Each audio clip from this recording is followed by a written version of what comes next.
viewers, you are warmly welcome to another of your darling program, Community Today, of CEO Africa, where we bring to you personality issues across Africa continent. I am Olusegun Adeyeni, your host. Today, we shall be looking into another vital issue in our community, the role of religious leader in fighting corruption in Nigeria. And to do justice to this is no other person than a brother, a father, a mentor, an apostle. I call him apostle because they're 3 in 1. He's an academician, an apostle, and a politician. Join me as I bring to the studio thus are Apostle Honorable Olusegun Adeyeni JP, a former member of OSUN State House of Assembly. Honorable, you're welcome to the studio. Thank you very much, Representative. Wow, I'm always happy seeing you around. You are just looking fresh and being motivated anytime I see you. What's the secret? Well, that's the grace of God. Wow, that's good. Sir, you a religious leader. Why did you venture into politics? Yeah, my participation in politics, I would say it's a call from God. It's an inspiration. And you know, every human being is a political animal. And politics start from the home, from the grassroots. Even within the family, there's politics playing there. Within the group, there's politics playing there. In the church, even in the church, there's politics. Before, how you can govern your church, you have to put some politics in it. You have some favorites. You have some people that can assist you. Your vision, your mission is some people that will have to carry it out. You will get that mission or vision, but there are some people that will assist you to get that vision done. So that is why when I say a religious leader's venture into politics, it's something is from the grassroots. And it's an inborn. To me, it's an inborn. Okay, when you say it's an inborn, but politics in Nigeria is considered to be a dirty game, and the men of God are not expected to venture into it. What is your take on this? Sir? Well, people also say that politics is a dirty game. To me personally, it's not a dirty game. It's the way Amana you practice it, the way Amana relate to people. You know, as a religion man, that the fear of God is the key word in politics. If you have fear of God in you, you know how to relate to people, you know how to handle things. Throughout my 4 years in politics, in the office, I don't have any hooligans, I don't have anybody that will fight for me. But I have some people that we pray along together to achieve our goals. So when people say it's a dirty game, it's the way Amana they see it and the way Amana they practice it. But to me personally, it's a call to service. Okay, sir. As a former member of OSUN State House of Assembly, sir, the public would like to know your experience, both the sweet and the bitter experience while you are serving as an honorable. Yeah, my brother, House of Assembly is a training ground for younger politicians. For younger politicians, it's a training ground. How do I mean? When you get to the House of Assembly, I want to tell you the first 3 months, you have to sit down, reading and reading and reading. The constitution of the country, then the bylaw, the rules and regulations that guiding the operation of the house. That's the first thing you are going to learn. The first 3 months you get to the House of Assembly. Then you meet with people of different aspiration, people from different areas of different local governments that are different to your own. So that means you have to mingle with them. You have to learn from them. What is operating in their own area that are not operating in your own area? What is operating in your own area? I want to say to them. And mind you, you are representing some people in your constituency, and you have to give them what they need. And to get that, you have to lobby your people too. You have to lobby the whole house to get what you want to your constituency. That is why I say it's a training grant. And my experience, I want to tell you, it is God's help to get that thing. Sincerely, I don't regret of getting to the House of Assembly. because I meet with people that really help me in my own aspiration and my vision there. So one day I don't even regret of getting to that place. Maybe because of it's God that sent me to that place, not that I got to get to that place.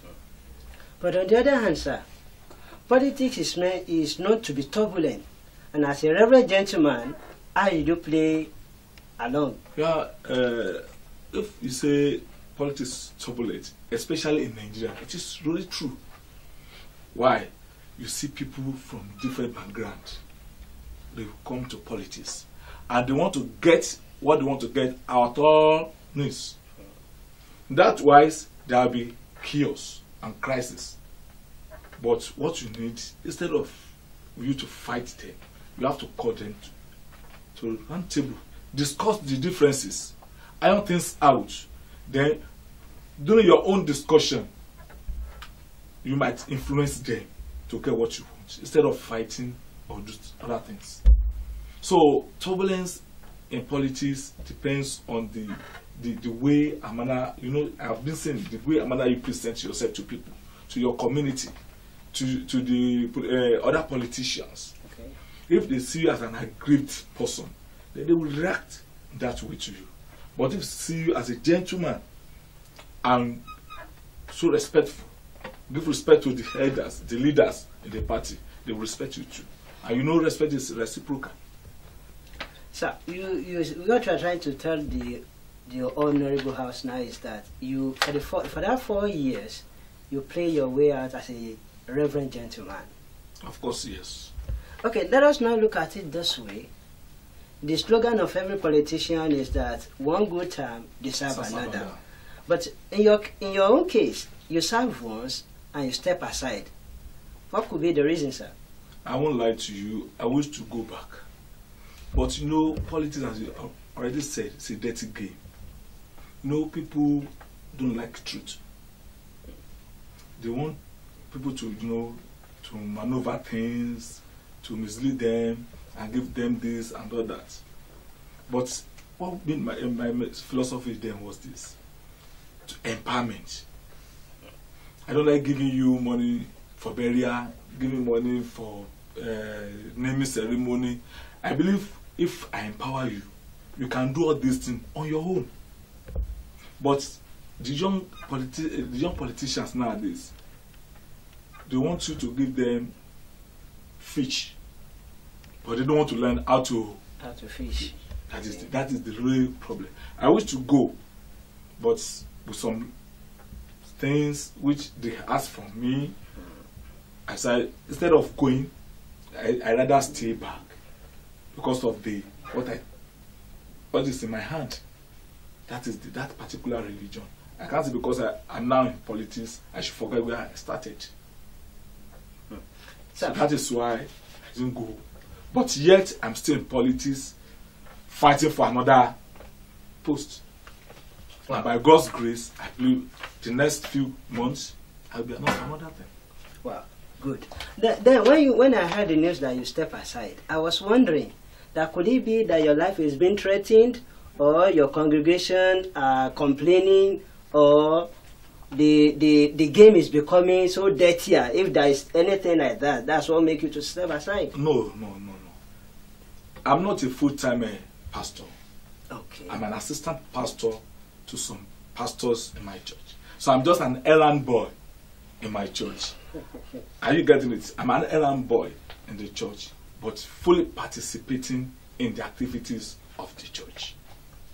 Okay, Honorable, let us look at it this way. Either you are an errand boy or no errand boy, a leader will always be a leader in the church. Yeah. Now, that means you are also referred to as a clergy. Of course, yes. Good. So, let us leave the issue of clergy or no clergy aside. I want you to tell this viewer the successes you recorded as an honorable while you are serving. To the society, or to myself, or to the church. All together. Thank you. I've been expecting such a question. So far, so good. I want to tell you, on November 10, 2011, I was the first person in the house that did empowerment. And that one cost me almost 5 million naira, and to the society, not to politicians alone. 60% to the politicians and 40% to non-politicians in the society. I was the first person in the house, and has been recorded during our own term. Okay. That was 2011 to 2015. I was the first person that did that one. And there are various things. Rural network, I did in my own constituency, and it's been recorded for me in my constituency too. Apart from that one, I made available some rural electrification too in my own constituency.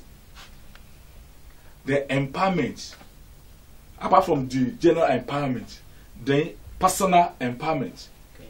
There are some people I produce I want to remember this timber contractors, AMA. At some point I said business. I said that business for them. Apart from the general one, that general one I do with the fashion designers, the hairdressers, carpenters, bricklayers, even the policemen. I give them generating plants. For the I have 2 stations in my constituency, one in Ife and one in Mandakeke. I gave them big generating plants. At that particular day, there are some things. Even for the students, some will come. They want to do their projects. They want to go to this or this or this. They will give money, and by check, because of record purposes. So there are many things I can. Then in the Christendom, okay, God has so helped me. Apart from my own church, the council, that is Christian Association of Nigeria, the Bible Society, today in Ife and its environment, somebody to welcome with. Wow. So, going through this, your achievement, is there any regret?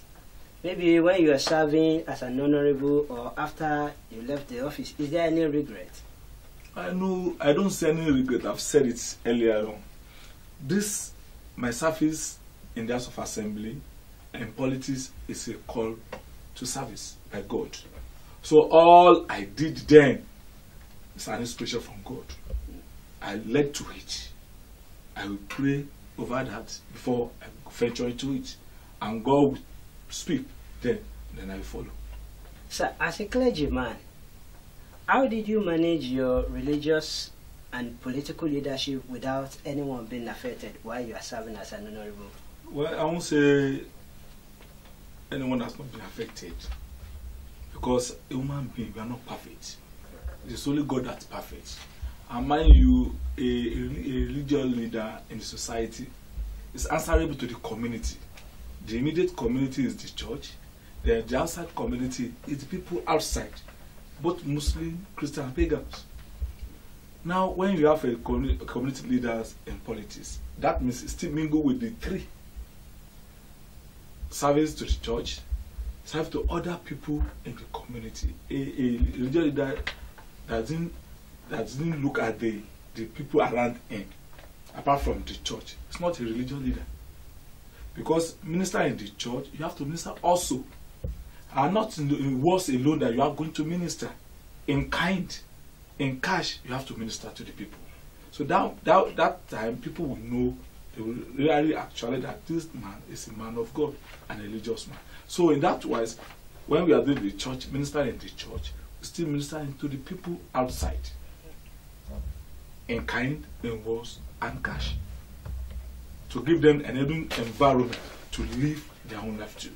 For example, a week ago, let me say 2 weeks ago, I went to one of my church members, and I saw a car in front of his house, damaged. That is the engine. Then I call a mechanic. How much this engine will cost us? He said, 85,000 now. Don't tell the owner. Take the money, go and buy the engine and fix it up. And don't let anybody know, even the owner, But unfortunately, 3 days after, the man came from his working place. He came to my house. Really, I saw him. I said, what do you want in this night? Why are you not in your house? So I don't allow him to see anything before I sent him out again.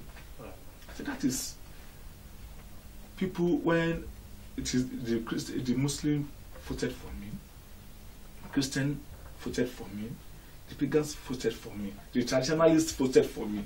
So I won't say because I'm a Christian now, I won't look at the side of the Muslim or the Christians. So that's where I go around. I believe that's a call. God wants me to do something to some people, to help them. So I have to do it. So what you are trying to tell us indirectly is that even while you are not serving, while you are not representing your state constituency, you are still serving your people. But the community itself helped me on one way or the other to get where I am today. So I have to pay them back. Okay, let us look at it this angle. Nigeria, as a clergyman, Nigeria is considered as one of the most religious country, and one of the most corrupt nation. What is your take on this, sir? You actually right. Now, when we talk about religious, we need to differentiate it very well. Okay. We have to expatiate. When we talk about religion, some people are church goers. Some people are mosque goers. Some religionists, they don't believe themselves. Now, the problem we are having in Nigeria today is this. We've carried the mentality of the religion on our head. Not searching inward. What are we before we get to that church? What are we before we join the organization? Some people from their home, they are very bad. So when they get to church, they will still be bad. Are you getting it now? Even some churches nowadays, we are not preaching the kingdom of God anymore. We are preaching prosperity. How your people in the church will become millionaire. So they don't even believe if the church member bring anything extraordinarily to the church. Instead of them to call him or her to interview a person 2 months before he take that thing to the church. He's jobless. He cannot feed himself or herself. Now within 2 months, he now come back to church for Thanksgiving and donate almost 500,000. You need to be queried. How do you get this? But because even the religion leaders now, they want to ride better cars. They want to fly around the world. And how can they get it? They can't steal. But they can steal by trick. So most of us, we are stealing by trick now. So what do you mean by stealing by trick? When you are collecting what is not belongs to you from the members of the church.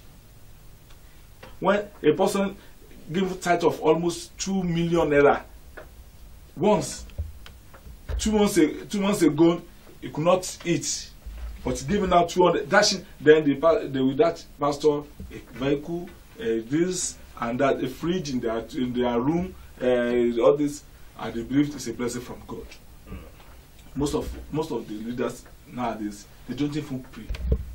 Should I take this? Should I go by this?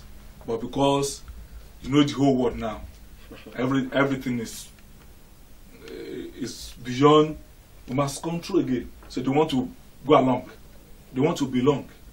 So on that act now, that's why I find corruption all around.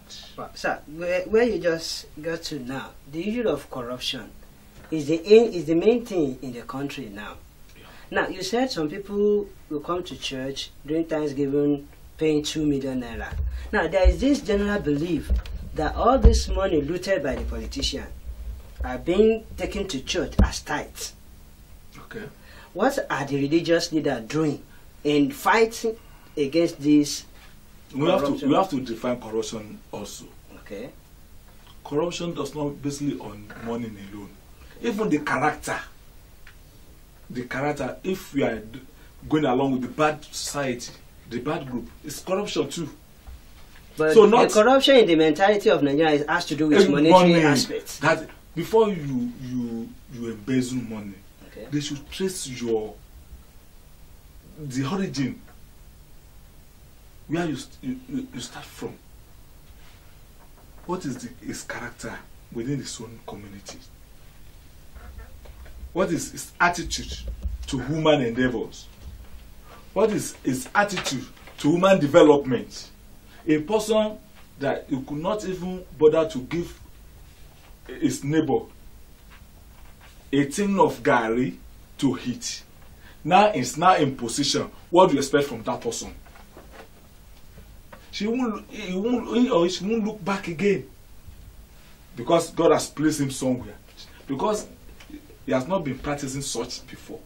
So that there's no way when he gets to the power he can practice such again. But so corruption in Nigeria today, we believe it is money.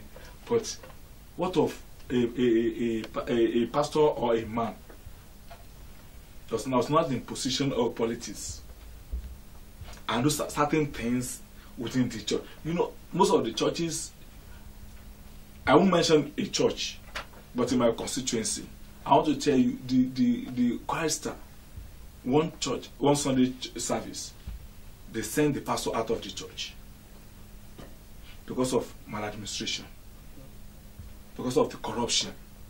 So we are only seeing the politicians because they are in the head of the power, but others, the businessmen, they have their own. The bankers, they have their own. But because politicians, we see them all around, we talk about them all around, we say politicians are corrupt. But are you now saying that corruption has eaten deep into our body system, even a child? So even a 3 years old in the house, gather them together, get maybe six of the little children, give them 15 naira. You will see they will shake themselves with that 50. They will shake themselves because they will not know how to share that 15 naira out of the 6 people. Are you getting that? So when we want to claim 10, when we want to take 5, start from the beginning. But honorable, but how can we now control this menace? Yeah, there's a step being taken. Okay. By the president. President Buhari now. Okay. What I've been looking around is this: if a man is being mentioned, being corrupt, taking almost $4 billion, the money belongs to the whole country. I believe the children and the wife should be at shame now. Cover their face with shame. They should not come out and say, "This is my father" anymore. That is a public assault. But some people, they believe it's for a while they will live there. It's normal thing. It's normal thing. That is. And these people that you are talking about, they belong to one religion or the other. What are the religious leaders doing? But sir, let us look at it from this angle as well. The epistle of our president, President Muhammadu Buhari, is fighting corruption. Is he really fighting it well? I won't say it's fighting it well now, until we get to the root of the matter. We are just starting. We are on the open page now. It's on the federal now. Not all, it is just for those people that handle one ministry or the other. We still go back to the ministry. The permanent secretaries are there. The directors are there. Are you getting it now? Okay. In the ministry, they are involved. Before a politician could steal money, conspiracy will come from the permanent secretaries, the directors, and all the rest. Okay. Are you getting it? So the man is trying. I know after leaving that one, he moved to the ministry. I heard the news this morning that they are moved to the aviation industry now. Okay. I know from there, then they go back to the states, because some people say all politicians, they are thieves. I don't know the definition of that anyway. I don't know the definition of that anyway. But notwithstanding, there's a politician in this country today. If we search well, none will be escaped. Okay, sir, let us look at it. Recently, able President Muhammadu Buhari just sacked some of parastatals' head. And there is this rumor that there is this political undertone that those people that he sacked happen to be the loyalists of the former president, Jonathan. What is your take on this, sir? That one is normal. If I appoint you, you have to be loyal to me. Because before I appointed you, you are so loyal. And I want that loyalty to continue. That is normal thing. Even it's very late for Buhari to sack them. If I were Buhari, the first 2 months I have to sack every one of them because they supported the efforts. They supported the efforts, and that's what we are seeing in the whole. Look at the budget now.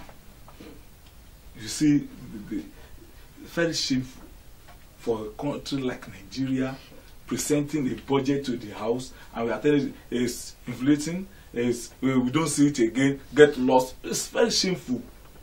But who are those people doing this? Buhari cannot prepare budgets. I want to tell you, even the minister cannot prepare budgets. It is this careerist that will prepare the budget.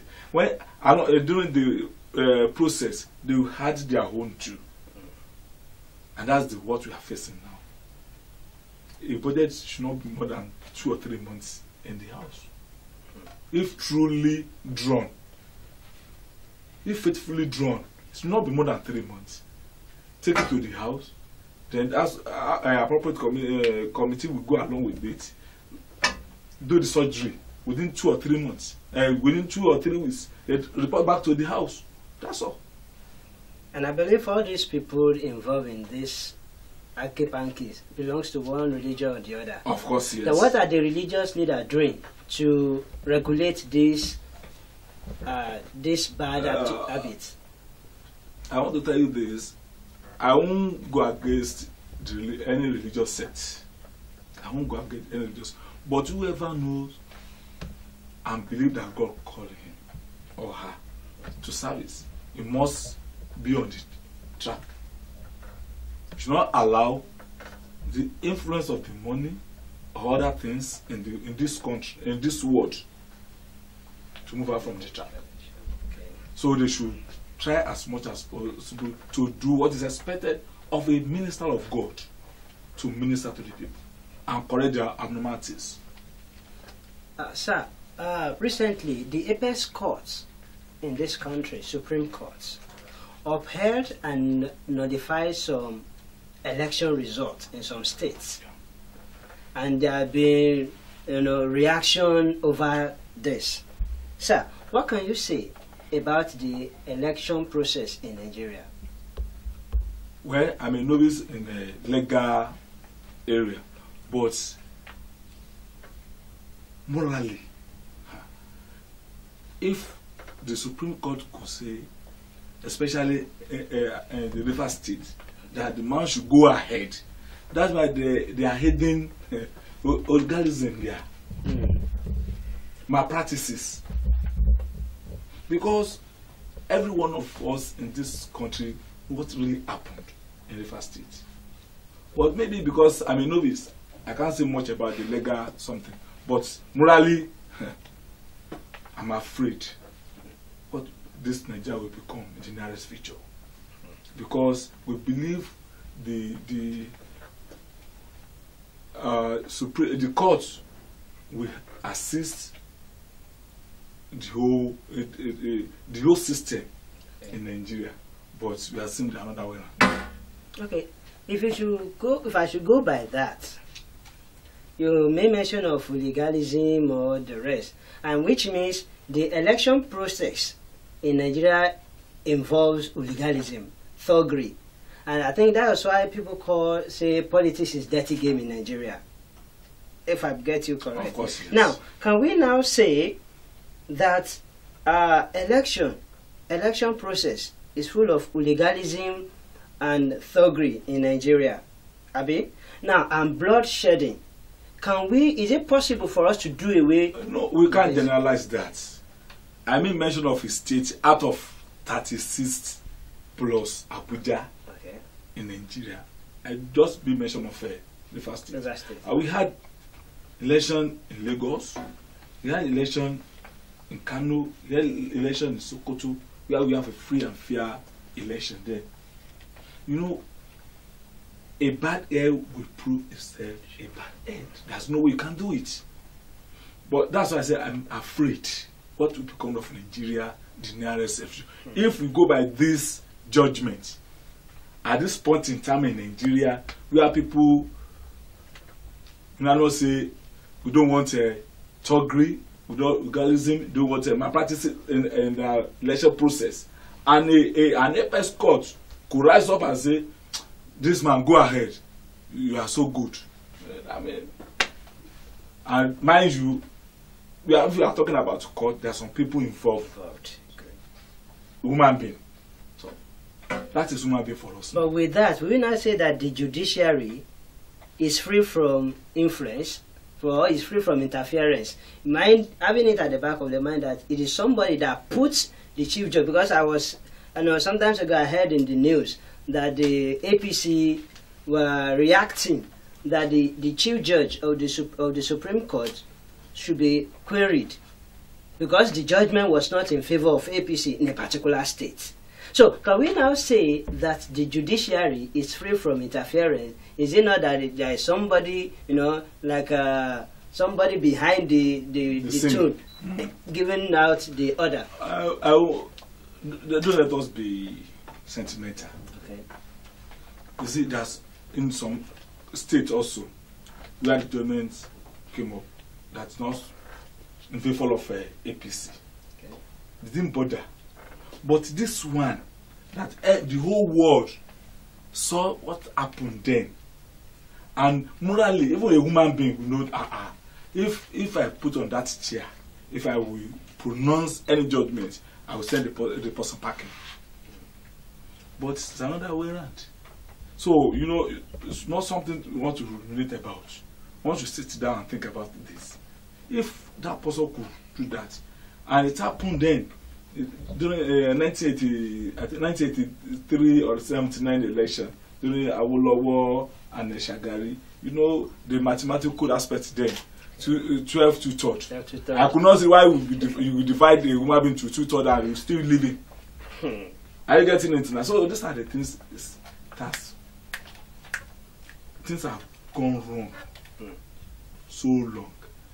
It's only God that you can intervene and get this thing right. So apart from God intervention, what can we as human beings, as you as a religious leader, and we as general citizens, what can we do to regulate all this? Yes, my brother, God will not come down himself to this country. He will send some people. This is the example of Buhari now. Okay. And you still have some righteous men of God praying for this country and preaching their church, written to their members. Okay. And the members, that is why the religious leaders or the men of God should not run away from politics. If they are in politics now, they can correct all these abnormalities. So what you are trying to say in essence is that the religious leaders should get into politics now. Okay, on the closing note, sir, because we don't have much time, on the closing note, what is your advice to the religious leader that intend to venture into politics? My advice, they should make it east now.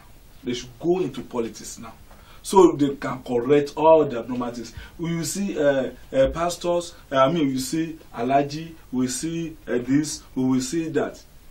Some people, they just go to Mecca, they just go to Jerusalem, they become JP.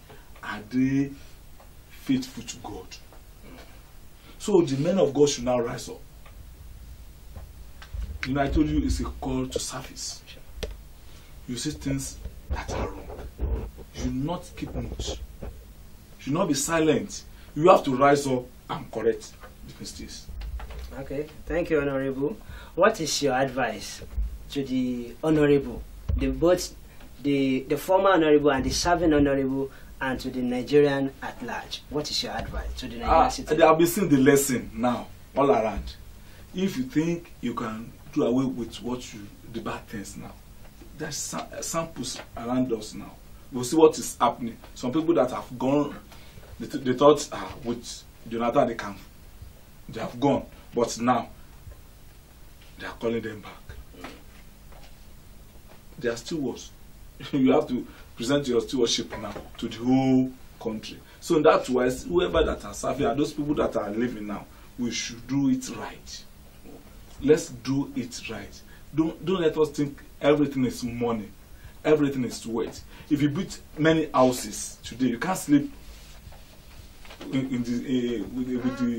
inside almost the houses in a day. It's impossible. So be contented with what you have. When you are content with what you have, I think you are free. Well, this is how far we can go. So far, so good. It has been a nice time with Apostle Honorable Olusegun Adeyeni, JP, a former member of OSUN State House of Assembly, representing Ife State constituency. Honorable, you're welcome once again. Thank you very much. I hope when we call on you next time, you will honor our invitation. Thank you. God bless you. You're welcome.